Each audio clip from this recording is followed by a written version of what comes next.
Hello my dear drama lovers, welcome back to drama clams. இந்த week நம்ம பார்த்துக்கிட்டு இருக்க அந்த லவ் மீ இன் 3 days அப்படிங்கிற ட்ராமாவோட பார்ட் 5 தான் இந்த வீடியோ நம்ம பார்க்க போறோம். இதுக்கு முந்தின உள்ள வீடியோஸ் பார்க்காதவங்களுக்கு கீழே டிஸ்கிரிப்ஷன் லிங்க் கொடுத்துருக்கேன், மறக்காம செக் பண்ணிக்கோங்க. இதே மாதிரி நிறைய ட்ராமா கதை கேட்கணும்னா மறக்காம என் சேனல் சப்ஸ்கிரைப் பண்ணிருங்க. ஸோ வாங்க கைஸ், நம்ம இன்னைக்கு வீடியோக்குள்ள போகலாம். நேத்து நம்ம ஹீரோவோட ஸ்டெப் மதர் வலுக்கட்டாயமா நம்ம ஹீரோவோட கையை எல்லாரும் முன்னாடி பிடிச்சு நின்னுக்கிட்டு இருப்பாளா. இதுவே இன்னொரு பக்கம் நம்ம ஹீரோயினும் ஒரு ரூம்ல லாக் ஆயிருப்பா. ஆனா இப்ப செமையா கடுப்பாய் போன நம்ம ஹீரோயின் அந்த வி மேல அப்படியே தண்ணியை ஊத்தி, உனக்கு என்ன அறிவதும் கெட்டு போச்சா, நீ அவங்க பேச்சு கேட்டுக்கிட்டு ஷானுக்கு அகேன்ஸ்ட் எல்லாம் பண்ணிக்கிட்டு இருக்க, இதனால ஷான் செமையா கடுப்பாயிருவான் அப்படின்ட்டு அவளை ஃபோர்ஸா தள்ளி விட்டுட்டு அங்க இருந்து கிளம்பிடுவா. இதுவே இன்னொரு பக்கம் அந்த மீட்டிங் ரூம்ல தான் பார்க்கணும், நம்ம ஹீரோ எப்படியான்ட்டு கையை எடுத்துடலான்ட்டு ட்ரை பண்ணுவான். அந்நேரம் கரெக்டா அந்த இடத்துல கரண்ட் கட் ஆயிரும். இப்ப கரண்ட் வந்து கெடுத்து பார்த்தா நம்ம ஷானும் லூலுவும் கிஸ் பண்ணிக்கிட்டு இருப்பாங்க.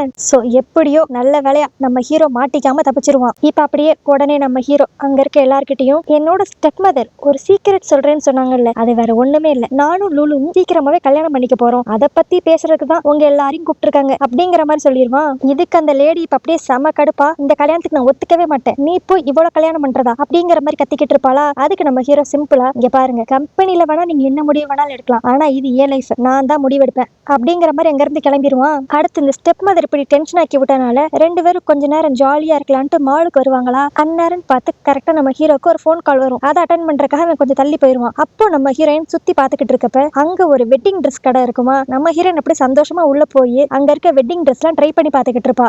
இப்போ அந்த இடத்துக்கு வந்த நம்ம ஹீரோ அவளை பார்த்து எதுவுமே சொல்லாம, இங்க என்ன பண்ற, வா ட்ரெஸ் சேஞ்ச் பண்ணிட்டு நம்ம வேற ஏதாவது கடைக்கு போலாம் அப்படிங்கிற மாதிரி சொல்லிடுவான். இது வந்து நம்ம ஹீரோயினுக்கு ஒரு மாதிரி கஷ்டத்தை கொடுத்துரும். இதுவே இப்ப இன்னொரு பக்கம் அந்த ஸ்டெப் மதரையும் வியும் தான் காட்டுவாங்க. இப்ப விக்கு ஏதோ இவன் மேல ஒரு சந்தேகம் வந்திருக்கும் போல. உடனே அந்த ஸ்டெப் மதர் கிட்ட, ஆமா நம்ம மட்டும் இந்த போர்டு மெம்பர்ஸ் கிட்ட ஷானுக்கு இப்படிப்பட்ட ஒரு பிரச்சனை இருக்குன்னு சொல்லி ப்ரூவ் பண்ணோம்னா இதனால ஷானுக்கு ஏதாவது பிரச்சனை வருமா அப்படிங்கிற மாதிரி கேட்பா.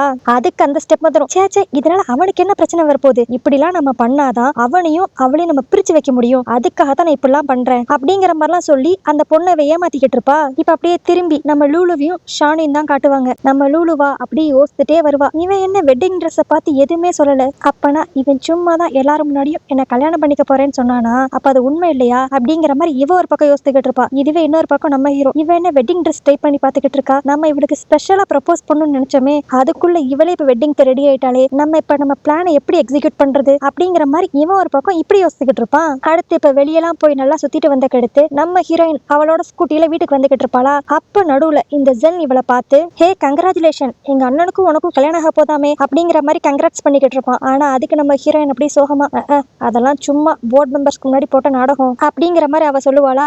அப்ப உடனே ஜென், சரி அது என்னவோ ஏதோ, அது நீங்களே பேசி சரி பண்ணிக்கோங்க, இப்ப நான் எதுக்கு இங்க வந்தேன்னா உன்னோட பொருள் ஒண்ணு என்கிட்ட இருக்கு, அதை கொடுத்துட்டு போக தான் வந்தேன் அப்படிங்கிற மாதிரி நம்ம ஹீரோயின் போன்ல ஒரு கீச்சன் எப்பயும் தொங்க விட்டுருப்பாள். அந்த கீச்சனை வந்து கொடுப்பான்.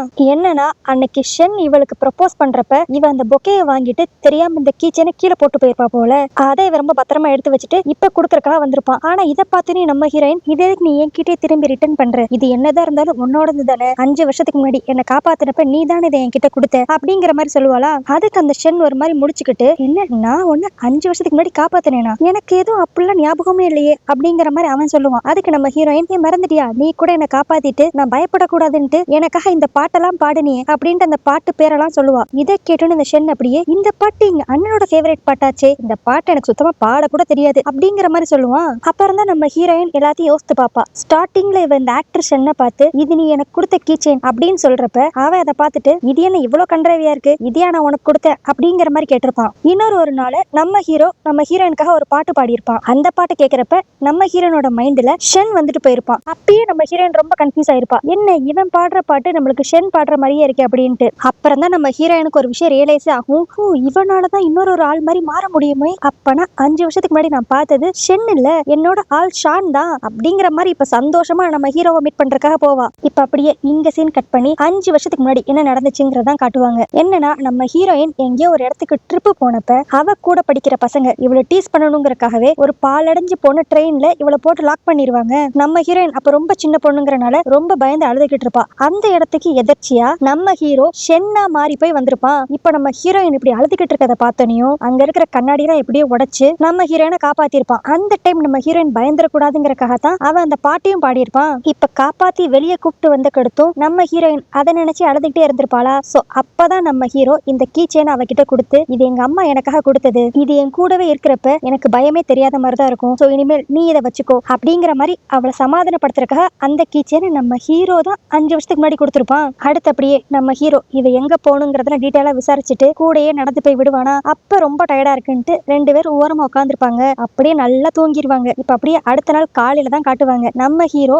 அவனோட ரியல் அப்பியரன்ஸ்க்கு மாறிடுவான். ஆனா இதை பார்த்து அந்த பொண்ணு எங்க பயந்துருவாளோன்ட்டு நம்ம ஹீரோயின் கிட்ட சொல்லாமையே அடுத்த நாள் காலையில கிளம்பி போயிருப்பான். இப்ப இதெல்லாம் அப்படியே யோசித்துக்கிட்டே பிரசன்ட்ல நம்ம ஹீரோயின் நம்ம ஹீரோவை தேடி வேமா அவனோட வீட்டுக்கே போவாளா. இப்ப அங்க போனனையும் நம்ம ஹீரோ இருட்டில் நின்னுக்கிட்டு இருப்பான். நம்ம ஹீரோயின் அப்படியே, அப்பனா உனக்கு முன்னாடியே தெரிஞ்சிருக்கல, நீயும் நானும் 5 வருஷத்துக்கு முன்னாடி மீட் பண்ணிருக்கோம் அப்படிங்கறத உனக்கு தெரிஞ்சுமே நீ என்கிட்ட சொல்லவே இல்ல அப்படிங்கிற மாதிரி நம்ம ஹீரோ கிட்ட கேட்டுக்கிட்டு இருப்பா. என்னன்னா நம்ம ஹீரோவுக்கு இவ ஸ்டார்டிங்ல அவ பாய் ஃப்ரெண்ட் அடிக்கிறக்காக துரத்திருப்பாள். அப்பவே இந்த கீச்சனை பார்த்திருப்பான். சோ அவன் பார்த்த உடனே கண்டுபிடிச்சிருப்பான் இந்த பொண்ணை தான் நம்ம 5 வருஷத்துக்கு முன்னாடி காப்பாற்றணும் அப்படின்ட்டு. பட் இருந்தாலும் நம்ம ஹீரோயின் கிட்ட போய் அவன் பெருசா எதுவும் இதை பத்தி பேசியிருக்கவே மாட்டான். இப்போ இதை பத்திலாம் இவங்க நின்று பேசிக்கிட்டு இருக்க அதே செகண்ட்ல இப்போ டக்குன்ட்டு கரண்ட் வருவான். என்னன்னு பார்த்தா நம்ம ஹீரோ அவனோட வீடை இப்ப சூப்பரா டெக்கரேட் பண்ணி நம்ம ஹீரோயினுக்கு ப்ரப்போஸ் பண்றதுக்காக தான் வெயிட் பண்ணிக்கிட்டு இருந்திருப்பான். இப்போ இதெல்லாம் பார்த்தனையும் நம்ம ஹீரோயினுக்கு பேச்சே வராது. ஒரு பக்கம் 5 வருஷத்துக்கு முன்னாடி தன்னை காப்பாத்தினவ இவன் தான் அப்படிங்கிறது நம்ம ஹீரோயினுக்கு தெரிஞ்சிருச்சு. இன்னொரு பக்கம் இப்ப நம்ம ஹீரோ இவ ஆசைப்பட்ட மாதிரியே தனக்கு ப்ரப்போஸ் வேற பண்ண போறான். இதனால நம்ம ஹீரோயின் அப்படியே ஷாக்ல நிப்பாளா. இப்ப அப்படியே நம்ம ஹீரோ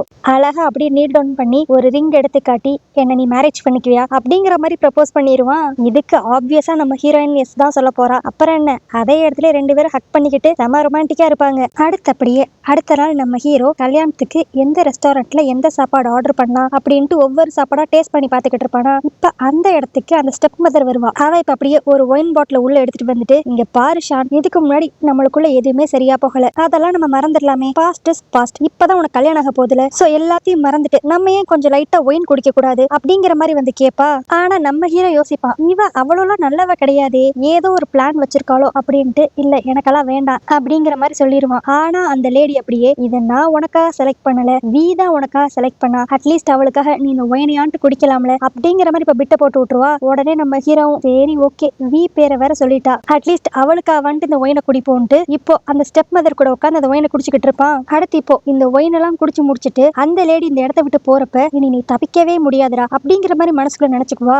என்னன்னா இங்க வரதுக்கு முன்னாடி இந்த லேடி ஒரு ஆளை மீட் பண்ணிருப்பா. அந்த ஆள் வேற யாருமே இல்ல, 5 வருஷத்துக்கு முன்னாடி நம்ம ஹீரோ குடிக்கிற ஒயின்ல எதையோ ஒண்ணு மிக்ஸ் பண்ணி விட்டான்ல, அந்த ஆளு தான். இப்ப இந்த லேடியும் அந்த ஆள் என்ன பேசியிருந்திருப்பாங்கன்னா, இதுதான் நான் புதுசா கண்டுபிடிச்ச ட்ரக், போன வட்டம் நம்ம கலந்த அந்த ட்ரக்கே அவனை மித்தவங்கள மாதிரி இப்ப உருமாற வச்சிருச்சு, இந்த வட்டம் நம்ம கலக்க போற ட்ரக் அவனை எந்த நிலைமைக்கு போய் விடும்ட்டு என்னால ப்ரெடிக்ட் பண்ணி கூட சொல்ல முடியாது அப்படிங்கிற மாதிரிலாம் இவங்க 2 பேரும் பேசிக்கிட்டு இருந்திருப்பாங்க. சோ இப்ப அந்த ட்ரக்கை இந்த ஒயின்ல கலந்து நம்ம ஹீரோக்கு இவ கொடுத்துட்டா. இப்போ கொஞ்ச நேரத்திலேயே நம்ம ஹீரோக்கு ஏதோ சரியில்லாத மாதிரியே இருக்கும். அவனுக்கு லைட்டா தலை சுத்தும், அவன் ஒரு மாதிரி பேலன்ஸ் இழக்கிற மாதிரி இருக்குமா. உடனே நம்ம ஹீரோ, யான் ஏதோ தப்பா இருக்கு, வா சீக்கிரம் வீட்டுக்கு போலாம் அப்படிங்கிற மாதிரி 2 பேரும் அங்க இருந்து கிளம்புவாங்க. இப்ப நம்ம ஹீரோ அப்படியே கார் பார்க்கிங்ல தட்டு தடு மாதிரி நடந்துகிட்டு இருப்பானா. அவன் இந்த யான் தான் கைத்தாங்களா கூட்டு போவான். ஆனா ஒரு ஃபிராக்ஷன் ஆஃப் செகண்ட்லயே நம்ம ஹீரோ லூலு மாதிரி மாறிடுவான். இதெல்லாம் அந்த ட்ரக்கோட வேலை தான் போல.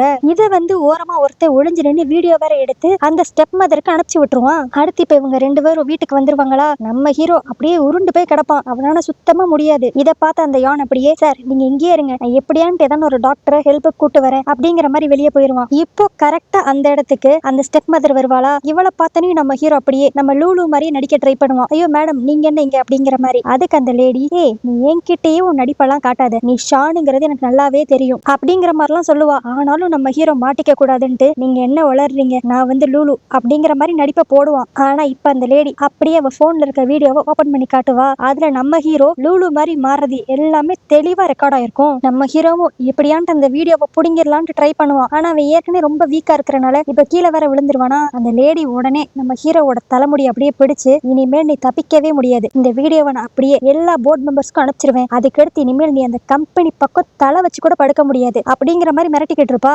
இதெல்லாம் கேட்டனையும் நம்ம ஹீரோ அப்படியே, நீங்க பாருங்க, என்ன அந்த கம்பெனியை விட்டு நீங்க வெளியே அனுப்பினாலும் அந்த கம்பெனி உங்களுக்கு சொந்தமாகாது, ஏன்னா அதுல நீங்க ஜஸ்ட் 20% தான் ஷேர் வச்சிருக்கீங்க. சோ உங்களை விட நிறைய ஷேர்ஸ் வச்சிருக்க போர்டு மெம்பர்ஸ் நிறைய பேர் இருக்காங்க, சோ அவங்க தான் அடுத்த சிஇஓவா ஆவாங்க அப்படிங்கிற மாதிரிலாம் இவன் சொல்லுவான். அதுக்கு இப்ப அந்த லேடி ஒரு மாதிரி வில்லத்தனமா சிரிச்சுக்கிட்டு, இவ்வளவு யோசித்த நானு அதை யோசித்திருக்க மாட்டேனா, நான் நம்மளோட ஆப்போசிட் கம்பெனி கிட்ட பேசிட்டேன்.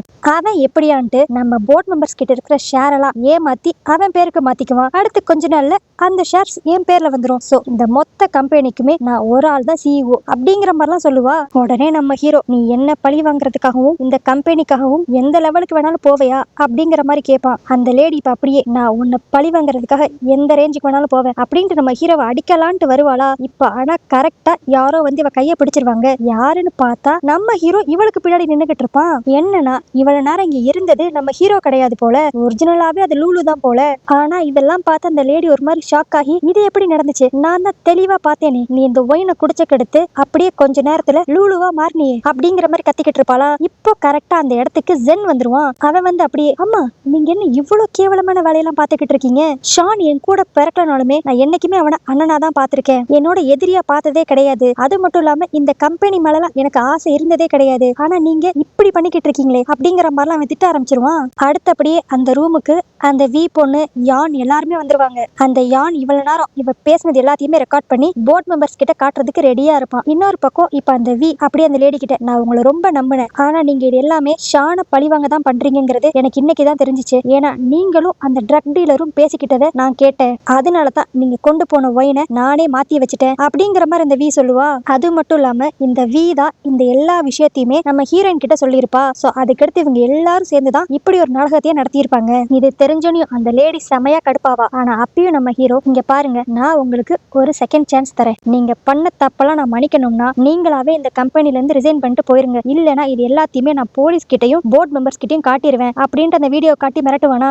ஆனாலும் இப்பயும் அந்த லேடி திருந்துற மாதிரியே இருக்க மாட்டா. அவ அப்படியே கடுப்பா, என்னோட பிளான் எல்லாமே செமையா போச்சு, இந்த லூலு வர வரைக்கும் எல்லாம் ஒழுங்கா தான் இருந்துச்சு, ஆனா அந்த லூலு வந்த கடுத்து தான் என்னோட பிளான்ல பல சேஞ்சஸ், அதனால நான் உன்னை சும்மாவே விட மாட்டேன் அப்படின்ட்டு நம்ம ஹீரோயின் இப்ப குத்த வருவா. பட் ஆனா இவளை காப்பாத்தணுங்கிற பேர்ல நம்ம ஹீரோ நடுவுல வந்துருவான். இப்ப கத்தி செமையா உள்ள இறங்கினோனையும் நம்ம ஹீரோ அங்கேயே மயக்கம் போட்டு விழுந்துருவான். அடுத்து அப்படியே இங்க சீன் கட் பண்ணி ஒரு வருஷம் கழிச்சு தான் காட்டுவாங்க. நம்ம ஹீரோயின் அப்படியே சோகமா நடந்து போய்கிட்டு இருப்பா. இப்ப அப்படியே நம்ம ஹீரோயின் அவ மனசுக்குள்ள, சே இவ்வளவு ஒரு அழகான இடத்துல நான் தனியா நடந்து வர மாதிரி ஆயிருச்சே, இந்த உலகத்துல லவ்னு ஒண்ணு எப்பயுமே நினைக்காது போல அப்படிங்கிற மாதிரி புலம்பிக்கிட்டு இருப்பா. இதெல்லாம் பாக்குறப்ப ஐயோ நம்ம ஹீரோக்கு அப்ப ஏதோ ஆயிருச்சா அப்படிங்கிற மாதிரிதான் இருக்கும். ஆனா இப்ப கொஞ்ச நேரத்திலேயே நம்ம ஹீரோ வேமா அந்த இடத்துக்கு ஓடி வந்து, ஐயோ சாரி பேபி, கொஞ்சம் வரதுக்கு லேட் ஆயிருச்சு, ஆபீஸ்ல கொஞ்சம் நிறைய வேலையா அப்படிங்கிற மாதிரி கெஞ்சிக்கிட்டு இருப்பான். என்னன்னா இவங்க ரெண்டு பேருக்கும் கல்யாணம் ஆகி ஒரு வருஷம் ஆயிருச்சான். அதை செலிப்ரேட் பண்றதுக்காக நம்ம ஹீரோவை லூலு இங்க வர சொல்லியிருப்பா. அவன் வரதுக்கு லேட் ஆனனாலதான் நம்ம மேடம் இவ்வளவு சுகமா மூஞ்ச வச்சுக்கிட்டு இவ்வளவு லென்த்தா டயலாக் பேசியிருந்திருக்கா. இப்ப அப்படியே நம்ம ஹீரோ சாரி பேபி அப்படிங்கிற மாதிரி சொல்லி அவனோட ஆனிவர்சரி கிஃப்ட கொடுப்பானா. அதுக்கடுத்து நம்ம ஹீரோயின் அவளோட கிஃப்ட கொடுக்கறதுக்காக நம்ம ஹீரோவை லைட்டா குனிய சொல்லுவா. இப்ப அப்படியே நம்ம ஹீரோவோட காது கிட்ட போய், நான் பிரெக்னெண்டா இருக்கேன் அப்படிங்கிற மாதிரி சொல்லுவா. இதை கேட்டக்கடுத்து நம்ம ஹீரோக்கு செம ஹாப்பி. சோ இதுக்கடுத்து இவங்க ரெண்டு பேரோட வாழ்க்கையிலயும் எல்லாம் சந்தோஷம் தான். ஏன்னா அந்த ஸ்டெப் மதரோட தொல்லையும் கிடையாது. நம்ம ஹீரோ இப்பயும் யார் மாதிரியான்னு மாறினாலுமே நம்ம ஹீரோயின் தான் கூட இருக்காளே, அவ எல்லாத்தையும் மேனேஜ் பண்ணிக்குவா. சோ அப்படியே ஹாப்பி எண்டிங்கா இங்க இந்த ஸ்டோரி முடியுது. சோ ஓகே கைஸ், இந்த கதை உங்களுக்கு பிடிச்சிருந்துச்சுன்னா லைக் பண்ணுங்க, உங்க ஃப்ரெண்ட்ஸ் எல்லாருக்கும் ஷேர் பண்ணுங்க. இந்த டிராமா பத்தி நீங்க என்ன நினைக்கிறீங்கிறதும் கீழே கமெண்ட்ல மென்ஷன் பண்ணிருங்க. இதே மாதிரி வேற ஒரு கதையோட வேற ஒரு வீடியோல உங்களை வந்து பாக்குறேன். அது வரைக்கும் பாய்.